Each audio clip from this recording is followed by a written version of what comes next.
Todos me humilharam, me chamaram de porco na formatura, e ela foi a peça-chave do plano. Agora, é a vez dela engolir cada riso com as próprias lágrimas. É engraçado como o mundo dá voltas, ou melhor, capota. E na minha vida tem sido da mesma forma. Me chamo Ítalo e tive uma infância e adolescência muito difícil por sempre ser obeso. Não sei de quem herdei esse gene, ou se foi por causa dos péssimos hábitos alimentares que fui submetido desde a infância. Sinceramente, acho que os péssimos hábitos têm a maior influência, considerando que sou o único gordo da família e os meus pais sempre se alimentaram de fast food e muita fritura. Lembro da minha infância, quando queria participar de algumas brincadeiras e era o último a ser escolhido ou era excluído mesmo. Nos brinquedos diziam que eu iria quebrar com o meu peso de mamute, mas apesar de todos esses problemas, sinceramente, nunca me senti afetado quando era criança. Porém, a adolescência foi um inferno para mim, principalmente no ensino médio. Ainda era o garoto acima do peso ao quadrado, alvo fácil para piadas e apelidos cruéis. Baleia, jabuti, tonel, Faustão, rolha de poço. Esses eram só alguns dos nomes carinhosos que eu ouvia nos corredores da escola. As meninas riam de mim. Algumas fingiam ser simpáticas, mas só para fazer graça com as amigas depois. Uma vez tive a audácia de tentar chamar Raquel, uma das garotas mais populares, para dançar em uma festa. Ela simplesmente riu na minha cara e disse: "Nem se você fosse o último homem do mundo, Ítalo." "Raquel, é só uma dança, nada demais." Falei calmamente. "Deus me livre. Quem me garante que você não vai me devorar?" Ela falou com deboche e me humilhando o máximo possível. Para finalizar, ela pegou o celular e fez uma pesquisa na internet por comando de voz. "Hey Google, mamutes devoram humanos?" Não, não há evidências de que os mamutes devorassem humanos. Todos riram escandalosamente e tinham alguns que estavam filmando a cena para compartilhar nos grupos da escola. Aquilo me destruiu, mas eu não chorei. Pelo menos não na frente deles. Queria sumir dali e desaparecer da terra. Tanta crueldade com um adolescente que nunca tinha sequer beijado uma garota. Mas eu não iria dar esse gostinho para essas pessoas, que me machucavam sem ter motivo algum, só porque eu era diferente da maioria deles. A obesidade é de alguma forma uma doença, mas não é contagiosa. No meu caso, eu precisava de um apoio, e nem na casa dos meus pais eu tinha esse apoio. Ninguém podia se colocar em meu lugar, ninguém passava por aquilo, e nem pensava que tudo estava me destruindo por dentro. Meus pais eram muito amorosos comigo, mas isso não é apoiar, é confortar. Eu precisava de apoio para mudar, para entender que não estava saudável e minha mente estava adoecendo com meu corpo. Amo meus pais e ainda nunca fiz uma besteira comigo mesmo para não fazê-los sofrer, apesar de que eles se sentiam culpados pela minha forma. Amo meus pais. Podem me criticar o quanto quiserem, mas o meu sorriso nunca foi de felicidade. Ser gordo não é poético como muitos pregam por aí, e eu sofri por ser assim, mais por mim mesmo do que pelo que as pessoas falavam ou faziam. O último ano do ensino médio foi uma tortura até que uma aluna nova chegou ao colégio. Pense numa pessoa linda de todas as formas, ou pelo menos era o que eu pensava e isso contarei em breve a vocês. Tarsila, esse é o nome dela.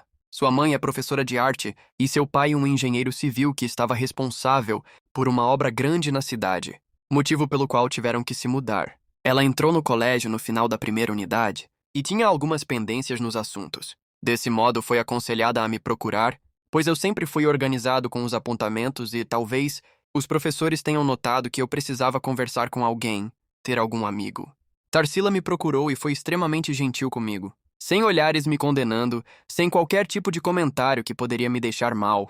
Disse até que eu tinha um rosto e olhos lindos, porém olhos tristes. Foi o primeiro elogio que alguém me fez em todo o ensino médio. Me senti tão bem, tão feliz. Alguém tinha visto além das camadas de banha que existia um ser humano e também foi capaz de notar a minha tristeza. Com o passar do tempo, construímos uma amizade e sempre estávamos juntos, na escola ou fora dela. Passei a sorrir de verdade e no decorrer dos meses, eu me apaixonei pela Tarsila e esse foi o meu erro, ou talvez o meu acerto. Tarsila tinha se tornado amiga da Raquel e seu grupo, mas eu não sabia disso. Ela falava com todos e também conversava muito com Raquel. Nada demais. Na festa de encerramento e despedida do ensino médio, eles planejaram uma pegadinha ou uma humilhação pública e Tarsila fazia parte desse plano. Contra mim. Tudo estava correndo bem na festa, e eu esqueci de todos os problemas que passei e estava indo embora daquele lugar julgador e preconceituoso. E melhor, dançado com a garota que eu amava. Senti-me confiante e me declarei para a Tarsila. Ela me olhou e disse: Feche os olhos e deixe as mãos para trás. Pensei. Aquela era a hora perfeita para o meu primeiro beijo. Com a garota mais bonita da escola, fisicamente e de coração. Engano meu. Fui cercado por todos que estavam na brincadeirinha. Prenderam o meu braço com algemas e a Tarsila... Sim, a Tarsila pegou uma máscara de porco e colocou em mim. Rasgaram a minha camisa e filmaram fazendo sons de suínos. Foi a maior decepção da minha vida. Eu esperava isso de todos, menos da Tarsila. A humilhação só acabou quando um professor viu o que estava acontecendo. E eles fugiram. Meus pais procuraram a escola no dia seguinte, mas nada nunca foi resolvido. Abafaram e eu fui o culpado por ser gordo. A partir daquele momento, eu fiz uma promessa para mim mesmo. Nunca mais seria o cara que os outros pisam. Antes de começar a cumprir a promessa, eu fiquei uma semana em casa chorando, fiquei muito mal. Encontrei um vídeo na internet de um atleta que estava gordo, ou melhor, em off, e no decorrer do vídeo, em poucos meses estava pronto para a competição. Aquilo me fez acordar. Na mesma hora procurei saber e virei fã daquele atleta, Jay Cutler. Depois eu soube que ele já tinha se aposentado, mas para mim isso não importava. Eu já era grande, mas precisava ser grande de músculos. Falei com os meus pais e eles marcaram um nutricionista e me matricularam em uma academia. Virou a minha nova rotina e, é engraçado, mas passei a consumir rap maromba. O som estimulando, o suor descendo, a gordura indo embora e o músculo crescendo. Encerrei todas as contas nas redes sociais e passei pelo processo de reconstrução. Não vou citar o processo, mas foi uma rotina inicial muito dolorosa. 3 anos após o pior dia da minha vida. Passei 3 anos treinando como um lunático. Academia todo dia. Dieta rigorosa. Sono regrado. Foco total. Sem esquecer que passei a praticar jiu-jitsu nas horas vagas. Acordava às 5 da manhã para correr. Passava horas levantando peso, estudava nutrição e musculação além de jiu-jitsu. Meu corpo mudou. Perdi toda a gordura e ganhei massa muscular. Meu rosto afinou, minha postura melhorou, meu olhar se tornou mais firme. Quando me olhei no espelho depois de 3 anos, quase não me reconheci. Eu não era mais o Ítalo que eles conheciam. Tinha me tornado uma máquina. Por acaso, um dia, enquanto passeava no shopping, reencontrei um conhecido da escola, o Bruno, um dos poucos que nunca me tratou mal, sempre foi na dele, sem se envolver em problemas. Ele me olhou de cima a baixo, arregalou os olhos e soltou. Ítalo! Cara, o que aconteceu com você? Tá gigante. Sorri de canto. Nada demais, só me dediquei. Ele insistiu para que eu fosse a uma festa no fim de semana, um tipo reencontro da turma do colégio. No começo recusei, mas depois pensei, por que não? Eu tinha que ir. Eles me deviam e eu ia fazê-los me respeitar ou me temer. Chegou o dia da festa e eu dei aquele pump antes para chegar bem. A festa estava lotada. Logo de cara vi rostos familiares. O grupo dos populares ainda se achava no topo do mundo. Raquel, aquela mesma que me humilhou anos atrás, estava lá bonita, mas não como antes. Parecia cansada, como se o brilho da adolescência tivesse se apagado. Entrei tentando não chamar atenção no início. Mas é difícil um cara alto e com o meu volume não chamar atenção. Não demorou muito e alguém me reconhecer. Meu Deus, Ítalo! Era Laura, uma das garotas que sempre andava com Raquel. Os olhares começaram a se virar para mim. Alguns cochichavam, outros me encaravam sem acreditar. Então Raquel se aproximou. Ítalo! Nossa, quanto tempo! Você tá diferente. Ela mordeu o lábio, analisando cada detalhe do meu corpo. Ela não me reconheceu no primeiro momento, mas agora via algo que antes ignorava. Pois é, o tempo passa. Respondi sem dar muita atenção. Ela riu, mexendo no cabelo. Nossa, lembro que na escola você era tão fofinho. Agora tá um homem de verdade. Respondi. Não, eu não era o fofinho. Você deve estar se confundindo com outra pessoa. Ela ficou confusa e eu continuei. Eu era o mamute. Era engraçado. Agora fala que eu era o fofinho e que me transformei em um homem de verdade. Eu lembro que na escola você dizia que nem se eu fosse o último homem do mundo você sairia comigo. O sorriso dela vacilou. Ai, um Ítalo, não exagera. Eu era só uma menina boba naquela época. Ela colocou a mão no meu braço e deu um sorriso que, anos atrás, teria me deixado nervoso. Mas hoje? Hoje eu só sentia indiferença. É, o tempo muda as coisas, né? Respondi, dando um gole na minha bebida. Raquel riu de novo e com um olhar insinuante disse. Bom, quem sabe agora a gente possa se conhecer melhor? Sorri. Era a minha chance de dar o troco. Ah, Raquel, nem se você fosse a última mulher do mundo. Virei as costas e fui falar com o Bruno. Bruno, você tem alguma notícia da Tarsila? Ele respondeu que ainda tinha o contato dela e que ela estava chegando. A vingança nunca foi meu objetivo, mas naquele momento, percebi. O tempo não apenas cura, ele ensina. Ela estava chegando. Nossa, ela ainda continuava linda! Quase esquecido ela que me fez. Queria que ela não tivesse feito aquilo. Estava de vestido justo, vermelho, sorriso estampado no rosto, como se o mundo fosse dela. E era dela. Ela andava entre as pessoas com aquela confiança que sempre teve. Como se soubesse que chamava atenção. Parecia que estivesse vindo direto para mim. E estava. Ela me viu no canto do salão e veio quase dançando como se fosse uma cena de filme. Cabelos soltos, batom marcante. Os olhos dela me percorreram de cima a baixo e o sorriso aumentou. Eu não sorri de volta. Só a encarei. Calmo, sóbrio. Ítalo! Disse, me abraçando sem pedir licença. Você tá um espetáculo. Meu Deus.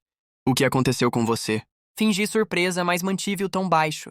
Só resolvi me cuidar. Ela me olhou como se quisesse muito mais do que uma conversa. Eu deixei. Estava tudo sob controle. Cada gesto meu era pensado.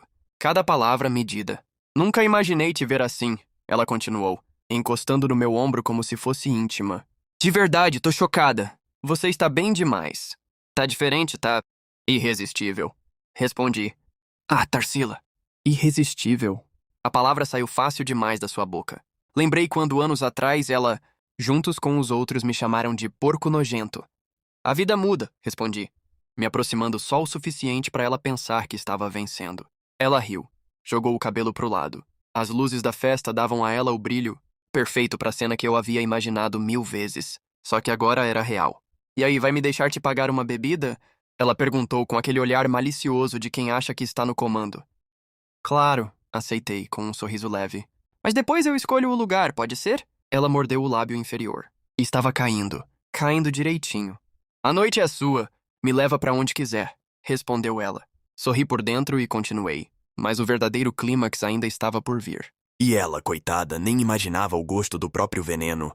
Tarsila estava entregue. Entre sorrisos, toques e promessas disfarçadas, ela me seguia como se eu fosse o prêmio que ela sempre teve direito. Ela ria alto, me elogiava em voz baixa e olhava como se me comesse com os olhos. Mal sabia ela. Depois da terceira taça, propus irmos a um lugar mais reservado. Ela topou sem hesitar. Onde você quer ir? Ela perguntou, encostada em mim, como se fôssemos um casal. Aluguei uma cobertura. Vista privilegiada da cidade. Tem até uma jacuzzi e uma cama confortável. Você vai gostar. Ela mordeu o lábio. De novo. Quase patética de tão previsível. A noite continuou como ela queria. Ou melhor, como eu permiti que ela quisesse. Cada gesto meu era meticulosamente ensaiado. Eu sabia o que dizer, como olhar, onde tocar. Ela caiu em cada armadilha, achando que estava me conquistando. No quarto ela foi rápida. Tão rápida quanto era para se juntar aos preconceituosos que me fizeram mal. As roupas foram ao chão. Os corpos se encontraram. E por um instante deixei que ela achasse que dominava algo. Que tinha controle. Mas não tinha. Ela sussurrava meu nome. Dizia coisas como nunca imaginei e você é incrível. E eu só pensava no garoto gordo com a máscara de porto e camisa rasgada. Algemado no salão de festas da escola, enquanto ouvia risadas cruéis ecoando pelo ar. A madrugada passou. Ela dormiu ao meu lado, completamente relaxada, como se tivesse vencido algo. Como se tivesse me conquistado. Era engraçado e triste. Levantei antes do sol nascer. Tomei banho, me vesti. Preparei um café. E quando ela acordou, meio bagunçada, com os olhos semicerrados, tentei conter o sorriso que ameaçava escapar. Bom dia, disse ela, com aquela voz rouca que tanta gente acharia sensual. Dormiu bem? Perguntei já com a chave do carro na mão. Ontem foi... Uau! A gente podia repetir, né? Ela se levantou da cama enrolada no lençol, tentando parecer sexy. Caminhou até mim e tentou me beijar. Virei o rosto. E então falei. Tarsila, obrigado pela noite. Ela sorriu, achando que eu estava sendo gentil. Mas então finalizei. E a propósito, o porco comeu a lavagem. Foi isso que fiz nessa madrugada. O sorriso dela congelou. O olhar perdeu o brilho. O corpo enrijeceu. O quê? Isso mesmo que ouviu. Foi divertido ver até onde você iria. Quase emocionante. Mas agora pode ir. A porta está ali. Boa sorte em sua vida. E reflita muito antes de humilhar uma pessoa que te amava. Fiquei parado, olhando enquanto ela tentava entender o que estava acontecendo.